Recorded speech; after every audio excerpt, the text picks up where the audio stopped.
With businesses moving in and several buildings having undergone renovations, this past year has been a busy one for downtown Salem. This town has rallied, and as you're seeing downtown, there's a lot of things going on. We're really trying to come together and figure out what the best course of action is to get a thriving downtown again. Mike Mancuso is the executive director of the Sustainable Opportunity Development Center. Starting a brand new business is not an easy thing to begin with, and sometimes in a downtown it's a little harder. So we've seen a lot of coming and going, but we've also had a lot that have stayed.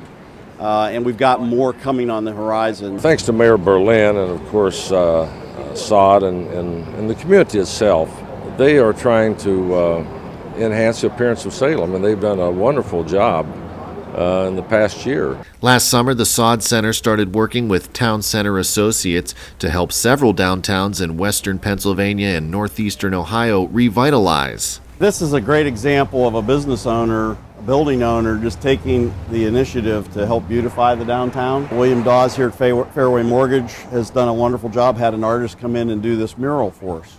I think the first thing that changed was attitude. I think in any kind of, especially in historic downtown redevelopment, you need to get people thinking in a positive mode. You got to get them thinking about what the possibilities are. Since then, Mancuso adds 6 businesses have moved into downtown Salem, and more are on the way, including a winery and a yogurt shop. A couple that has bought a number of buildings here. They've opened Shiver's Tavern here.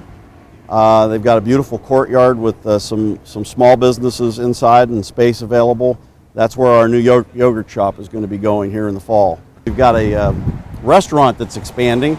Mike's Pen Grill has purchased this historic building right here and is working to expand to add about 80 more seats to the restaurant, and hopefully we'll have that open in the fall. We have a building at the very end of the block that's being renovated right now for an Amish bakery.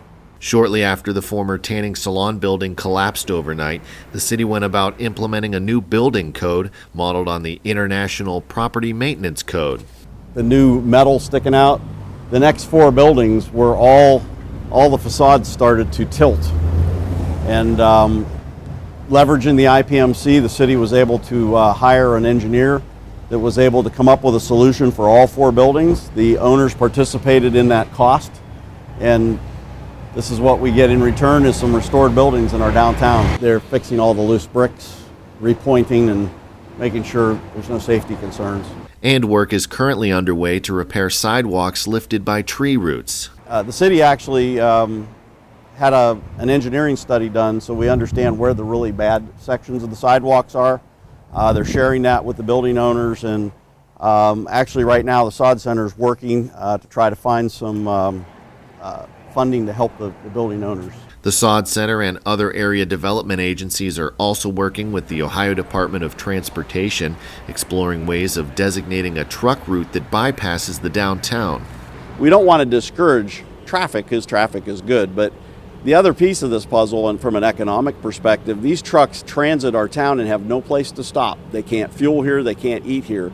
If we can get them up onto our bypass, we can build a facility for them to fuel and eat and actually capture some of that economic revenue. Recently, vinyl window clings were installed in a dozen empty storefronts, helping the physical appearance of the downtown. Instead of individuals driving by and taking notice of all the vacant buildings and saying, wow, look at all those vacant buildings, instead now it's, look at what they're doing with their vacant buildings. The Columbiana County Port Authority, the Downtown Salem Partnership, and the SOD Center will be collaborating on the project over the next 5 months. Everybody, I think, thinks about redevelopment as we do it and it's done. I think redevelopment is a constantly churning effort. You never really stop. Even after we get downtown Salem back to where we really want it to be, there's a maintenance that has to be done in order to keep it vibrant. So it really never ends. It's really part of the day-to-day operation of the city.